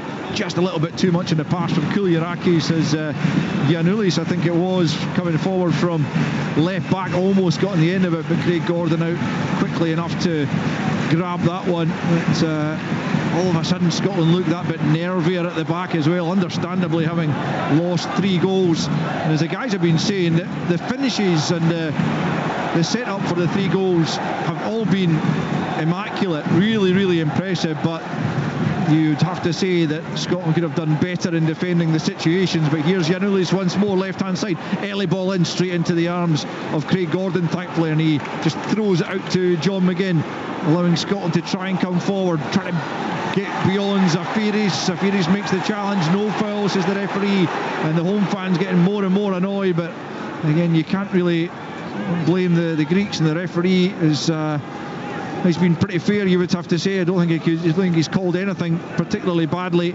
No, I thought that was a free kick though. I mean, McGinn spins and uses his body as we know he can, and he's caught, but I think the referee has to give that free kick. Yeah, but you can't blame the referee tonight. Here's Karetsas, right hand side, cultured young 17-year-old who scored the second goal for Greece, and they are all enjoying themselves out there, Konstantelius in particular, but he's just been dispossessed by him again. McTominay can't get onto it, and it's picked up by Vayanidis on the right hand side, manages to keep it in and find Karetsas coming forward now to the edge of the penalty area. He's got Solis inside of him. Now it's Konstantelius all the way out to the left hand side for Giannoulis, and you have to say that having made the half a dozen changes coming into this game, Ivan Jovanovic has got his tactics and his personnel spot on. Scotland have nicked possession on the halfway line. It's Christie trying to come forward. He's only got Adams up with him. Scotland need to get bodies forward in support. Gilmore is trying to get up there with him, but eventually just runs down a dead end, does win the throw-in for his side. He's done well there, Ryan Christie, with the precious little support, and forward will come Ralston to take the throw in line with the 18-yard box. Over on the far side, the Scotland right, 50 minutes on the clock. 3-0 Greece lead on the night, 3-1 on aggregate. Can Scotland somehow get themselves back into this contest? Well, they haven't done anything with the throw-in, and forward come Greece once more, and surely a 4th goal on the night for Greece finishes it all together as Pavlidis finds the ball out to the right hand side. Karetsas again has so much room. Robertson's backed off, and this time he's not far away, but he has missed the target. But the Scotland fans all of a sudden turning on their side somewhat, I think, because it has been a pretty abject start to this second period, Willie Miller. Well, it has, you know, with that goal coming so early, and then Karetsas having the opportunity once again. But listen, the fans can be booing, but you've got to applaud the way the Greeks are playing. I mean, that was a magnificent passage of play to set that opportunity up. You've got to give them credit. They're now playing, you know, with that confidence, that arrogance, I would suggest. And we don't have an answer to it. We don't have an answer to it. We're not getting close enough to them. We're not winning the ball back. When we do win the ball back, Dodgy, what do we do? Give it away. But what I will say is we're now leaving ourselves so exposed that when they get it, I mean, that was, when Karetsas got the ball, I'm thinking we're all over the place again. We are really chasing it now, and they know they're going to find space, and they've got the ability to punish us. McGinn into the penalty area, not behind by Kouliarakis, with Christie looking at the back post. Scotland corner, and all of a sudden the Hampden crowd get behind their team once more as they look for a way back into this contest. A couple of Scotland subs doing a fairly rigorous warm-up in this bit down there. I think that's Tommy Conway perhaps as well, and certainly we could do with goals as this corner prepares to come in. In fact, a triple change being planned. Hurst, Ferguson and Tierney are about to come on. They're all getting their instructions in the technical area as the corner comes in. Pavlidis heads away. Ralston gets it to Christie, right hand side. Pavlidis back there doing more defending, but Christie's got the ball right hand side in. It comes from Gilmour in the end. High up in the air from Mavropanos. More height than distance as Ralston looks to keep it alive just on the edge of the penalty area. Hoists it in. Hanley doesn't go for it. It goes all the way through to Solakis. 7.5 minutes of this second half played before Steve Clarke is poised to make this triple change, and drastic actions required because of the circumstances. Scotland find themselves in 3-0 down on the night, 3-1 on aggregate.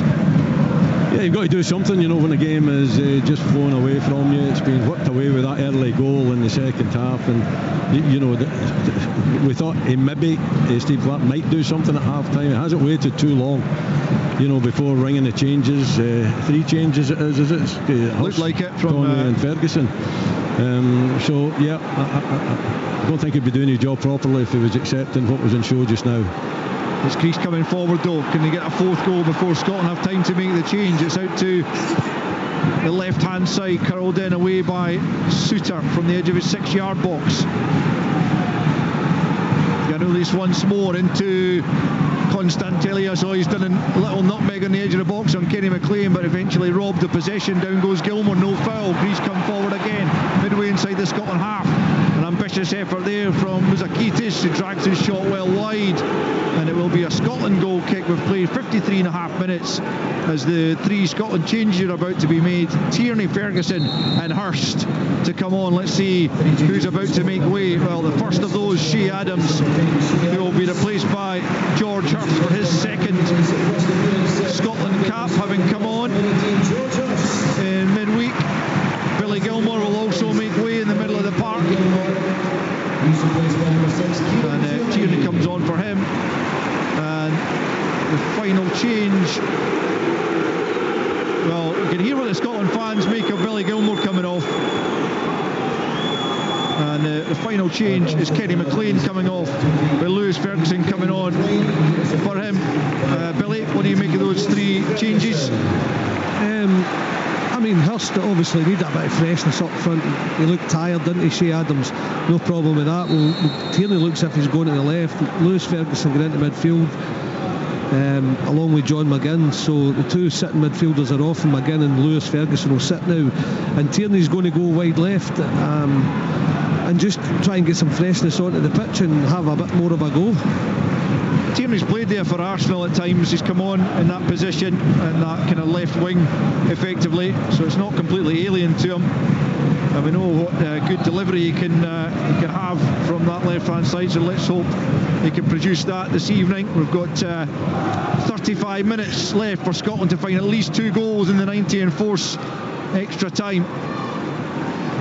You'd have to imagine that's the best we can hope for right now. Is forward comes Scotland, but Ralston's cross from the right hand side is deflected into the arms of Solakis, the goalkeeper, and after 55 it remains Scotland 0, Greece 3, 3-1 on aggregate. Yeah, it was a poor cross into the box, wasn't it, from Anthony Ralston there. Decent build-up, McTominay playing a big part of it. The changes, I think Billy Gilmour going off is a bit of a surprise to us. Kenny McLean as well. You know, I know I pointed out that they had to do a better job, you know, defensively, but at the same time I thought Gilmour offensively was doing well, and he was always part of the build-up.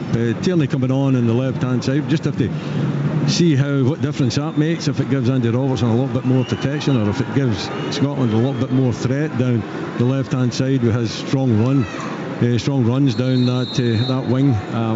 You know, but it's a position where you're really hoping that something special can happen. Some of the players just step up to the plate and produce that special bit of magic that's going to get Scotland back into this game. Here it comes, it's McTominay midway inside the Greek half, out to the left hand side. It's Hurst into Ferguson, just behind him, couldn't take it in his stride, and out comes Soulakis to grab that before there's any further danger.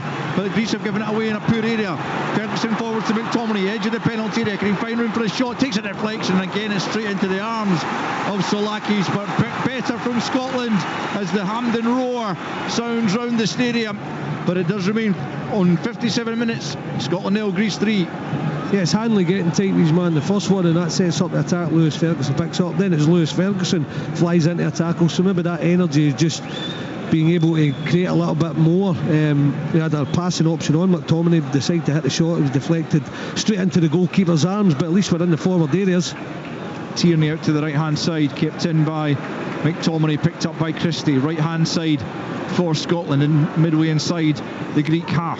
They need a goal back soon just to lift the crowd, lift themselves, and give them that impetus to go on and snatch at least another. Here's Tierney left hand side, and let's see what he can do in the forward area. Checks back and finds Ferguson still left hand side, back further to Hanley, about 15 yards inside the Greek half. Plays it square to Suter, and now Ralston out to the right flank. McTominay popping up there midway inside Greek territory once more. It's Ralston hugging the touchline all the way back to Suter as Greece get everyone behind the ball, as they're entitled to do, having scored 3 goals on this Sunday evening in Glasgow. They lost by a goal to nil the last time they were here 30 years ago. Ali McCoy's popping up with a late-ish winner for his country as they qualified for Euro 96. But been no such joy this evening so far, as Grant Hanley has it, middle of the park, finds his captain Andy Robertson, and out to the left for Tierney, tracked there by Vagianidis. Then Robertson tries to lift it forward for McTominay. There's too much on that, behind for a goal kick. There's poor stuff that from the Liverpool captain, as the Greeks begin to time waste, as you'd expect. It's entirely understandable, having built up a 3-goal advantage, 2 on aggregate, 3-1 the lead, and yeah, really, I mean, they've every right to begin to try and tick the clock down as much as possible. Yeah, and that's what they seem to be doing. You know, they've taken the tempo out of their game. They've slowed it right down. They don't seem to be in too much of a hurry to get forward as well. They're inviting Scotland to come and try to, create opportunities, and so far Scotland haven't been good enough. They haven't been creative enough to cause them any problems. Hurst on the chase there as McGinn played it forward. The best he could do was prevent it going behind for a goal kick, and just knocks it out at the corner flag for a throw-in, with Greece deep in their own territory now on their left hand side. Again, the Tartan Army not happy that the left back there is stealing a few yards as it's hurled forward. Ferguson gets a boot in and finds Hanley, and then gets it back once more out to the right hand side now for Ralston, picked up by Christie. He's given it away. He's not been his club standard, you would have to say, this evening, playing in a different position, you would have to acknowledge, as Tierney battles against Vagianidis to win it back in this Scotland left hand side, and then tries the ball forward. It's knocked away by Kouliarakis, helped on by Vagianidis right hand side. Tierney picks up once more. He's challenged though by Karetsas, who's won it, and he gets it back from Konstantelius. He's shot down there by Lewis Ferguson, who stuck out the left arm and brought him to the ground. Almost a clothesline move there, and it's a yellow card for the substitute Lewis Ferguson, as Karetsas remains prone on the ground. An hour gone at Hampden, and it's not good news. It's Scotland 0, Greece 3, 3-1 to the Greeks on aggregate. It is a good bit of skill there from Karetsas, taking on Lewis Ferguson. The arm's definitely up. It's caught him round about the neck as well. It's a yellow card. It's definitely a yellow card. I'll say no more than that. I think Lewis Ferguson will be happy that it was just a yellow card that was given, because the hand was up. It was very high into the youngster's face, round about the throat. But a yellow card it is. I think he was angry about that nutmeg. It looked like he wasn't getting the other side. It was a brilliant piece of play, but he's added something, Lewis Ferguson. He gets stuck in about it, wins the second balls. I think there's been something we've been missing tonight. I think you're right, Al. We looked maybe a little bit jaded. I know goals can sap the energy out of you, but we were second to a lot of balls, we were giving the ball away. I think we looked tired at times as well, so definitely added something. Greece looking to move into League A for the very first time. They spent the first 3 Nations League campaigns in League C before winning promotion last time to League B, finishing second behind England in the Nations League proper and earning themselves this playoff shot, and they look to be making the most of it. Despite losing at home 1-0, they have very much turned the tie on its head, leading by 3-0 on the night, 3-1 on aggregate, and forward they come here as Konstantelius gets it out to the left hand side. Giannoulis back to Konstantelius once more. We've got 28 minutes left for Scotland to find a minimum of 2 goals to take this tie to extra time.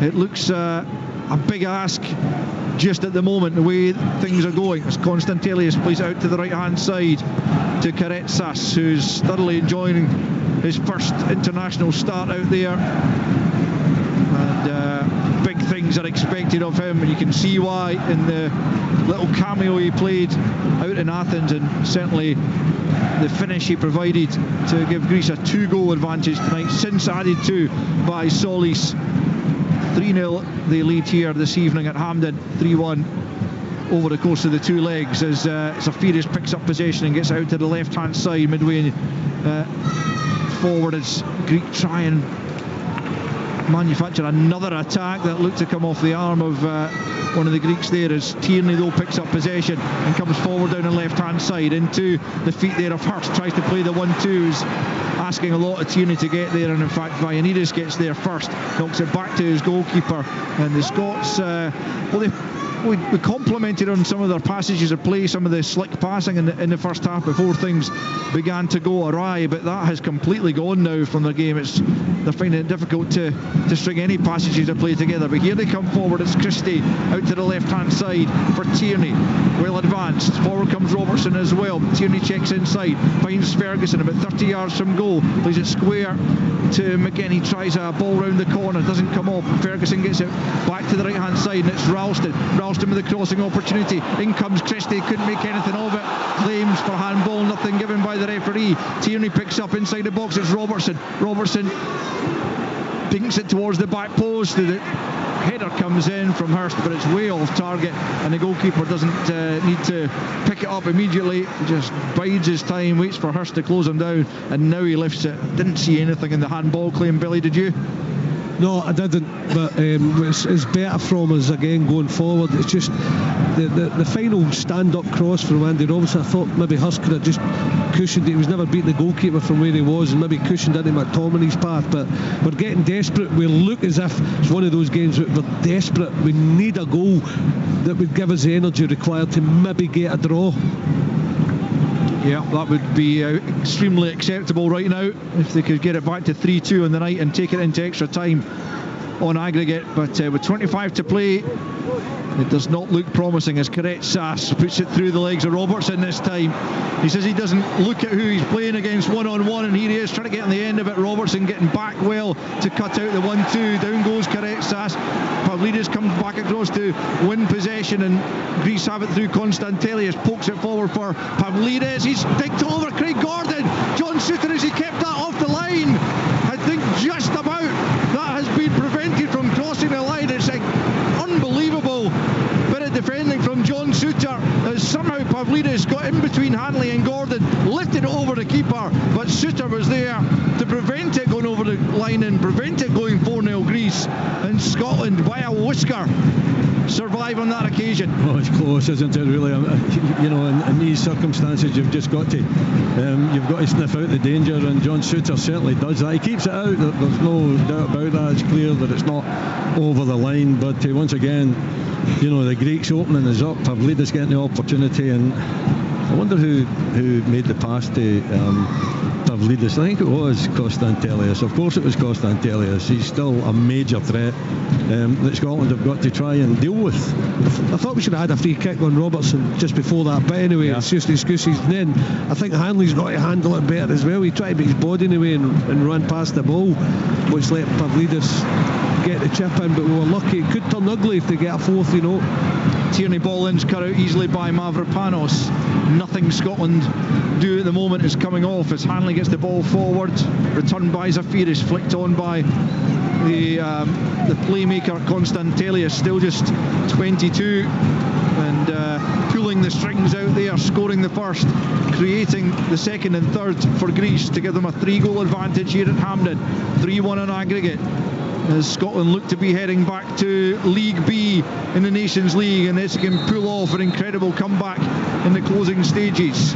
Lewis Ferguson penalised in the middle of the park, and although that was an innocuous foul, he just has to be careful now. He's been yellow carded. Greek free kick, as that's the Greek fans you can hear in the background. There are not all that many of them, but they are making a racket right now because they are absolutely loving what they are seeing out there, with their side having come from a goal down at the start of play to lead by 3-1 on aggregate, as they play out from the back, and it's Koulirakis launching it long up to Pavlidis. He gets his head to it, but Ralston then heads it back to Hanley midway inside his own half. I wonder if Steve Clark's pondering any further changes at the midway point in this second period. Scotland look to have kind of run out of ideas, trying to get 2 goals back before the end of play to take it into extra time. It's Greece dominating, looking the likelier to add to their own tally rather than lose one, as Zafiris picks up in the middle of the park and plays it to Koulirakis on the halfway line. The centre back from Wolfsburg plays it down the left for the well advanced, too advanced actually as it turns out, Giannoulis. He's offside on this occasion, and Scotland take the free kick quickly as McGinn, playing now in the centre of the park, bursts forward. He's dragged to the ground by Pavlidis, who should have been booked for a relatively similar challenge on Robertson in the first half. McGinn kicks it off him as he tries to take the free kick quickly, and he is shown a yellow card, so I think you can say that's overdue. Yeah, it's rather silly from the striker. All he has to do is walk away from it. Showing a little bit too much arrogance there, just standing in front of John McGinn, and John just taking the free kick a little bit early. You know that you're not allowed to do that, so I don't know why, with his experience, that he just stands in front of McGinn and gets himself a needless yellow card. Free kick has got way too much on it for Tierney to catch. And listen to the reaction of the fans here, the home fans, dispirited by what they have seen from their beloved national team this evening. It all looked so good coming into this one. I think most fans, while recognising it was by no means done, turned up here in pretty optimistic moods, having watched the first leg, despite the Greek pressure in the second half of the first leg. I felt certainly that Scotland had enough about them to get the job done, and I don't think I was alone, but it has proved at this stage not to be the case, as Hurst loses out in the middle of the park. An advantage played as the Greek player goes down, but it's Karetsas bringing it forward down the right flank up against Lewis Ferguson, who will just have to stay on his feet and try and show Karetsas away from goal. He does get the ball into the box. It's high in the air from Suter, who moments ago prevented Scotland going 4 goals down on the night. Incredibly, that would have been just an unbearable scoreline, but could yet get worse for Scotland as Konstantelius picks up left hand side of the penalty area, forced out of the box, but a lovely little back heel just gives Ralston the chance to hammer it off Giannoulis, and it will be a goal kick, but there's also going to be a yellow card for Hurst for the challenge a minute or so ago on the prone Vianidis, I beg your pardon, who's still down on the ground, just hurtling his way back to his feet, and Hurst is shown the yellow card for his challenge on the fullback. 70 minutes gone here at Hampden. The scoreline does not make good reading or listening for Scotland fans. It is Scotland 0, Greece 3, 3-1 to the Greeks on aggregate. And they're well worthy of that scoreline as well. It's been an outstanding performance from them. I still don't think that the game is gone for Scotland, but they're going to need something very, very quickly, and they've got to be able to deal with the fans now as well, who are beginning to turn a little bit in frustration. And that's another question that's got to be answered as well. You need your experienced players out there to just calm the whole thing down, try to block out the fans on this occasion, and try to create something. They lack creativity. in the game. I think Ryan Christie getting a little bit involved over on the far side as well, referee having to talk to him. So just calm it down, Ryan. I think that's what you need to do. You need to use that experience just to deal with the situation as it is and hope that you can get the next goal. Double change for the Greeks as Konstantelius thankfully is going to be replaced by Dimitris Pelkas, and the other change is going to be Yorgos Masouras coming on for Kostas Karetsas. So you would have to say that with just over 18 minutes of the 90 remaining, the Greeks and their manager Ivan Jovanovic must be pretty confident of victory, because he's taken off the two players that have caused Scotland most harm this evening. Strange though, isn't it? You know, I wonder what's going through his mind. I think that the last time that I can remember was a Norway game away from home, where the changes were made that were very surprising, and Scotland took advantage of it. Andy Robertson coming off as well, so there is changes being made by Steve Clarke too, but very surprised that the two players that's been taken off for the Greeks, because they have been outstanding this evening. Well, it's pretty bold stuff this from Steve Clarke, and no needs must, but he is bringing on James Wilson, the Hearts teenager, for his debut, perhaps seeing what the Greek teenager has done tonight, Karetsas, and James Wilson, as well as Tommy Conway, coming on as Christie and Robertson depart, and it'll require a reshuffle. But with 17 minutes left on the clock, Steve Clarke has shown his full hand, made his 5 subs. His side trailing by 3-0 on the night. They need 2 goals to take this into extra time, as they trail by 3-1 on aggregate. Can Scotland somehow come up with a almost miraculous comeback to get themselves back into it? There's a yellow card flash. Now it's all kicking off over on the far side. The yellow card has gone to a Greek player for a late challenge there, and then there's a bit of a rammy as the young midfielder Mazakitis is the one who's shown the yellow card, and then it all kind of kicked off. The referee quickly calming it down, and it will be a free kick to Scotland, 10 yards inside their own half. But we've only got 16 and a bit minutes left, and still the Scots trail by 3-0 on the night. Yeah, going to need something soon. You know, it's no point in getting mixed up with arms and fists kind of a head height. You've got to concentrate in the game. It's difficult enough to deal with this situation out there, and the fans' frustration as well. So it's really, for me, it's about concentrating in the game and just hoping that you can produce something that's going to get the next goal. Kieran Tierney now dropped back to left full-back. John McGinn with the armband, crossing the halfway line, hustles his way forward. Now it's Hurst into McTominay, 25 yards from goal, out to the right hand side. His pass doesn't quite reach James Wilson, who's made his international debut tonight with a quarter of an hour to go. Can he help Scotland come back from 3 goals down on the night? 3-1 on aggregate. Here they are in possession, and it's Conway out on the left hand side, picking up from Tierney. Back with Hanley now, still 10 yards inside his own half. Quarter of an hour to go. Scotland 0, Greece 3. You're listening to Sports Sound on BBC Radio Scotland. Off the ball to follow us tonight. You'll get all the reaction coming on there after Sports Sound is finished. But at the moment, the reaction will be to having gone out of League A and losing on the night, unless Steve Clarke and his side can pull something major out of the bag, as Hanley wonders how to move his side forward. In the end, he plays a stray pass that Suter has to go and chase, and it's all a little bit scrappy and untidy from Scotland at the moment, running out of ideas, chasing a couple of goals that they need to take it into another half an hour of extra time. Still, it's Hanley now on the halfway line. Suter closed down by Pavlidis, but gets it forward to McTominay. Back the way it goes to Ralston. Ralston has to go back to Suter. The home fans wanted to go forward. You can hear their frustration.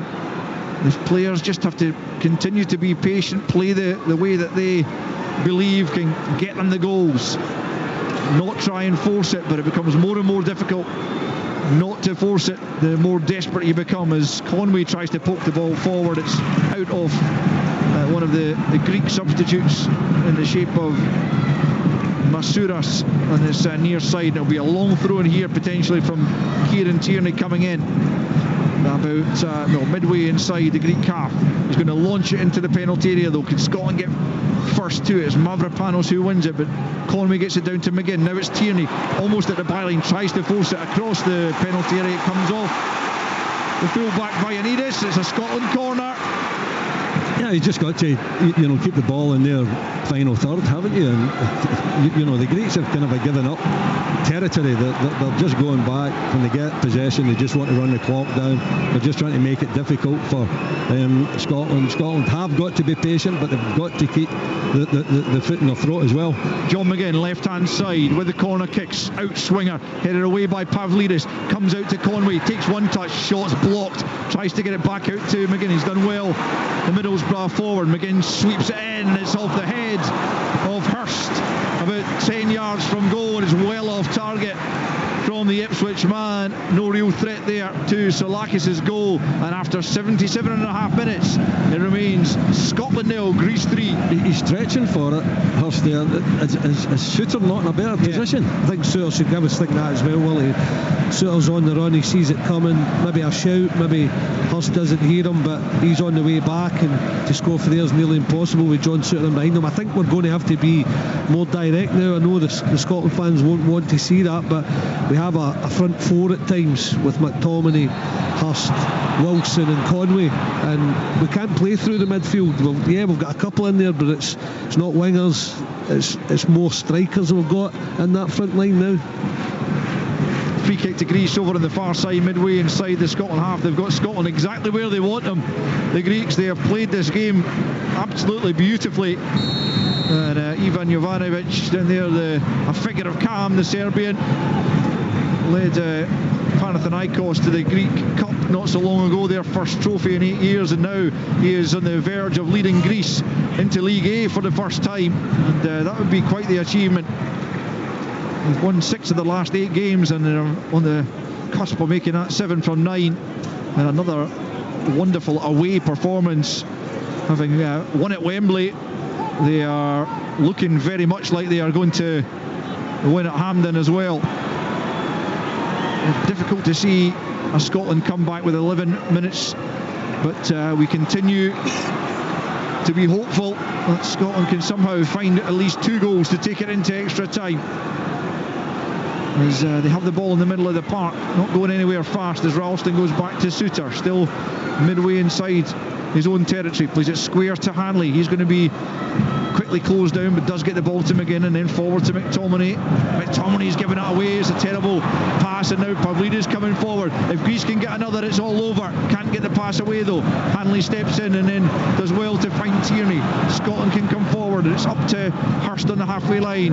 Buys a free kick, does well to hold it up, and then Mavropanos comes in behind him and knocks him to the floor. It will be a free kick to Scotland, 10 yards inside their own half, which Tierney takes quickly to McGinn. McGinn finds McTominay on the halfway line, just nudges it back there to Ferguson. Ferguson crossing the halfway line once more.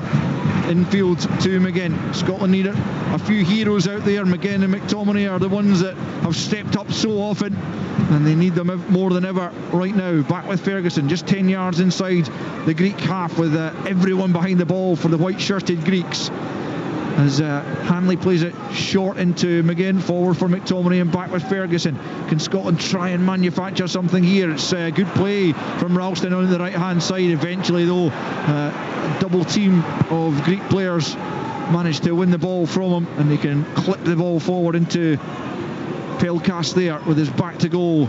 Played forward looking for Pavlidis. Hanley will get it though and knock it all the way back to Craig Gordon, who's been beaten 3 times tonight by 3 terrific goals. But the Scotland defending has left much to be desired at times. 10 minutes left in this second leg of the Nations League A playoff match, and Scotland, as they did against Ukraine in the World Cup playoff here, that was one of their 2 of the 22 previous competitive games that they've lost here. The other one to Poland at the start of the Nations League. But around about us, Scotland fans beginning to head for the exits, Willie, as they clearly feel there's no way back in this game. Yeah, it's difficult to see it, isn't it? Scotland really haven't created many chances, but I wouldn't be leaving the ground just quite this early. I think the Greeks have given up possession. They've decided that they're just going to, make it difficult for Scotland. Can Scotland find, at least one strike, one goal that will undoubtedly lift this crowd? But it's difficult to see where it's going to come from. It is that. 8.5 left of the 90 as Conway wins possession back for Scotland on the halfway line and fires it back to Craig Gordon, who immediately gets it out to Suter, who prevented Scotland going 4-0 down with a terrific goal line clearance. But Scotland have coughed up possession again, and here come Greece on the counter. They've got bodies over. This could be it now. It's a big chance, and it's blasted over the top. I think it was Solis who was moving forward there on that left-hand side as Greece are about to make a couple of changes again, but that was the moment to kill Scotland off altogether, and it was passed up with an off-target effort.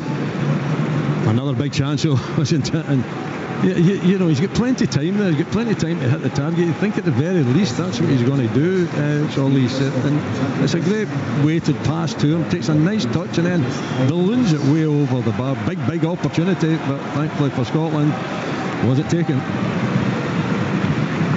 Greece are making a couple of changes with Ioannidis, the striker, coming on for Pavlidis. And the other change sees Kalinopoulos come on. So Greece just running down the clock with the youngster Mouzakitis, the other one to come on here in the closing stages. As McGinn clips it forward down the left-hand side, galloping forward is Tierney at the byline now, tries to cut it back, comes off the full-back. There's an offside flag up against Tierney from the initial ball forward, and with every moment like that, the chances of a Scotland comeback diminish even further. We've got 7 left to play. It's Scotland 0, Greece 3 on the night, 3-1 on aggregate, and that brilliant first half that brought the Scott McTominay penalty out in Athens just seems a distant memory now. Yeah, it does. I mean, they've managed the game so well, not just in the way they scored the 3 goals, just the way they've managed it defensively. Second half, broken it up, frustrated Scotland. We've got players now where Stevie Clark has to go for it when he's playing forward players, but that means we're giving up passing the ball and getting possession in the middle of the pitch, and it's more direct, and they're handling that. It's so frustrating for us. Sure is. 6 minutes left. Scotland 0, Greece 3, 3-1 on aggregate as McGinn tries to find a way forward, but there's just no obvious passes on at times. Here's McGinn though, trying to do it all on his own down that right hand side. He's fouled, he's got himself and Scotland a free kick on the halfway line right hand side. The referee wants it taken back a couple of yards, all of a sudden being a stickler for where free kicks are taken. I don't know what the conversation is, but the referee was having a word with Scott McTominay, wasn't it? I don't understand why. It seemed pretty straightforward. Free kick, take it, get on with the game. Yeah. Scotland have taken it, and it's Ferguson. You have to say the changes that Steve Clark has made haven't. I mean, you said earlier on Lewis Ferguson had made a bit of an impact, Billy, but it's kind of died away after maybe 10 minutes or so. And I mean, that third goal that they got straight after half-time is really done for Scotland, isn't it? Well taken, clinical, every goal, but that third one was the one where we talked about at half-time. When we were building from the back, we were giving away easy possession, and we gave it away again, and they absolutely did us at that moment, and it just floored us. I think it was so important we could get back level, but instead they got a third. Here come Greece once more. It's up to Ioannidis, tries a little step over, doesn't come off, but they've got it back once more as Pelkas gets it out to the left hand side, in from Solis to the back post. Could be a chance here for Masouras. It's well blocked inside the penalty area, but here come Greece once more. 4.5 to play of the 90. Scotland look a beaten side out there. 3-0 they trail, 3-1 on aggregate. And it looks like their time in League A is almost up.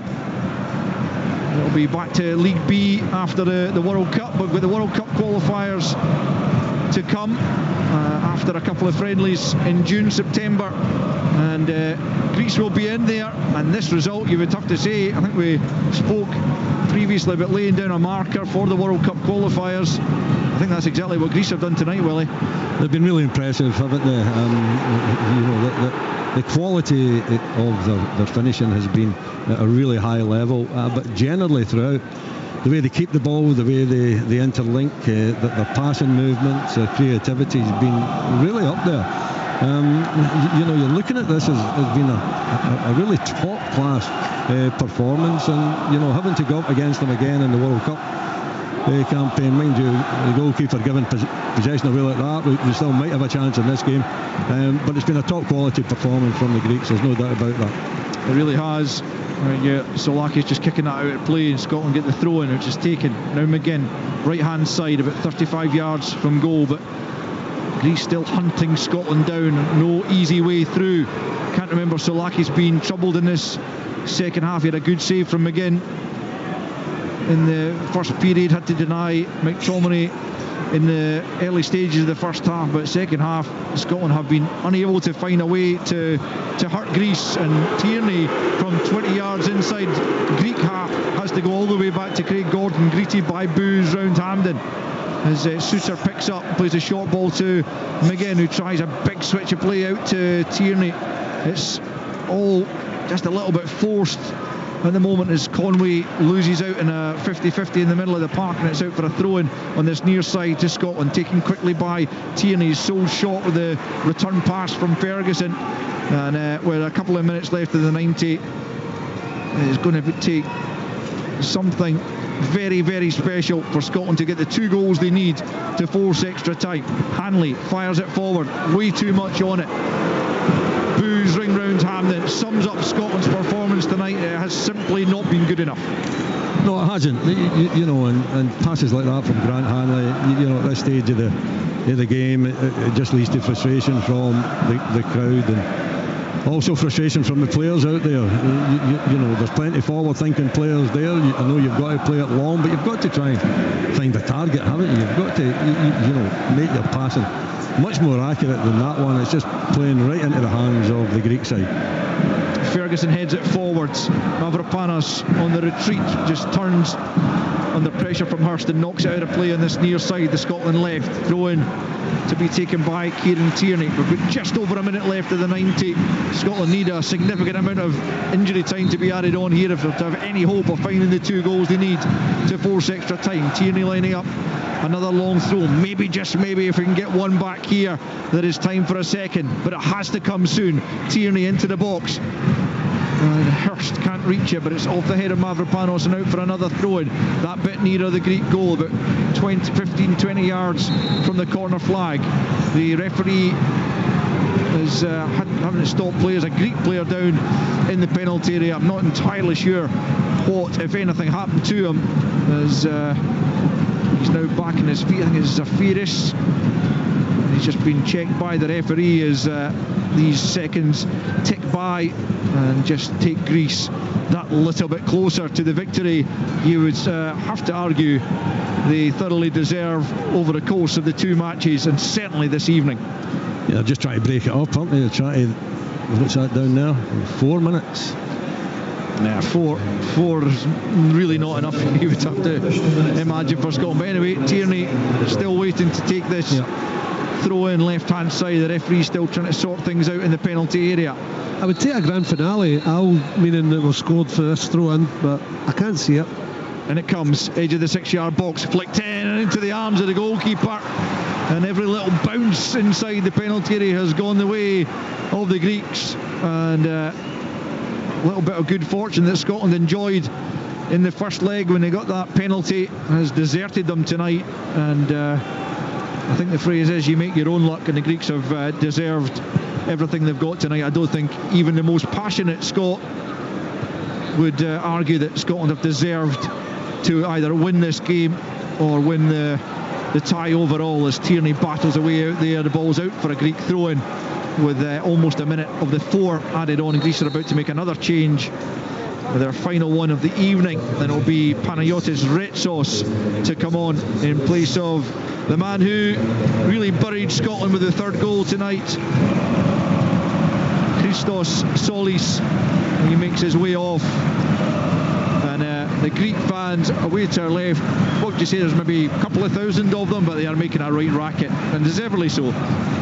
Yeah, good performance, full of quality. This is a Greek side that is obviously growing in confidence as well, and thoroughly deserve the victory. There's no doubt about that. Scotland, only a shadow of themselves, I would suggest. They can play much better than the performance that they put on tonight. Yeah, it just feels like maybe when in these big moments, like the Euros, like that Ukraine game here, the World Cup qualifiers, just Scotland haven't turned up when it really, really matters. As McGinn sends it out left to Conway, and he just runs into the Greek player. Does break for Hurst, left-hand side. Tucks it back in field to Ferguson, about 25 yards from goal. Plays it square to McGinn. McGinn out to Ralston, further out right hand side to young Wilson, who's had a few touches since coming on, but sends that back into the area, headed down by Hurst, but falls to a Greek foot, and down goes Ioannidis, trying to buy the free kick from Hanley, rightly waved to his feet by the referee, and Scotland pick up once more. But we've only got a couple of minutes left. They trail by 3-0, 3-1 in aggregate as Hurst picks up once more, left hand side of the penalty area. Can Scotland get a goal back? Hurst forces it into the penalty area, but it's picked up again by Greece in the danger area, and they'll just hammer it up towards the halfway line as Ioannidis and Hanley will again go head to head. Ioannidis almost get the better of Hanley there, but it's headed from Ferguson to Souter, who helps it back to Craig Gordon as we enter almost the final minute. Craig Gordon's given it away now. The chip was almost on there, but Masouras from about 40 yards out, and his manager's absolutely furious because he could have run that to the corner flag, but he went for the extravagant chip on Craig Gordon. It was well off target, and it remains after 93 minutes. Scotland 0, Greece 3, 3-1 in aggregate. That was on for Masouras though, wasn't it? I mean, I don't know if he would give up that opportunity. It was a major error from Craig Gordon, and if it had caught it right, then it could have ended up in the back of the net. That manager furious, obviously, because he just wanted to run the clock down. Yeah, I think at this juncture they can get away with that, to be fair, as Tierney picks up 30 seconds remaining of injury time. Scotland trailing by 3-1 in aggregate. A poor performance tonight at Hampden after a relatively promising start, but as soon as Greece got in front, they have been the better side and deserving of their victory. Here's McGinn into the area though for Tierney. Good save from Salakis. Not sure he was onside. The flag stays down, and it was a chance, that's for sure, but it was a good stop as well by the Greek goalkeeper, and the clean sheet remains intact as they play out from the back, and we're beyond the 4 minutes of added on time, and the agony will soon be complete for Scotland as the home fans boo the final whistle and the performance of the home side this evening as the two managers exchange handshakes. But it's the Greeks who celebrate here at Hampden. Many of us anticipated the opposite to be the case tonight, that Scotland would be celebrating the retaining of the League A status, but the Greeks had other ideas, and after a brilliant performance here at Hampden, 3 goals to put Scotland to the sword. A couple of them came first half. The two youngsters, Konstantelias scoring the first and setting up the second for the teenager Karetsas to put Greece in charge of the tie, and then 20 seconds after the restart, Konstantelias again turning provider for Solis to sweep the ball beyond Craig Gordon. John Souter prevented it being 4-0 as he denied Pavlidis after a little chip over Craig Gordon. Really, Scotland offered next to nothing in the second half by way of a comeback, and so it is Greece who move into League A for the next Nations League campaign. Scotland will drop down to League B. It has been another sorry night at Hampden when the chips are down. Scotland have failed to come up with the answers, and it has finished at the National Stadium Scotland 0, Greece 3. Scotland in the UEFA Nations League. Live on Sports Sound. From BBC Radio Scotland. There's no substitute.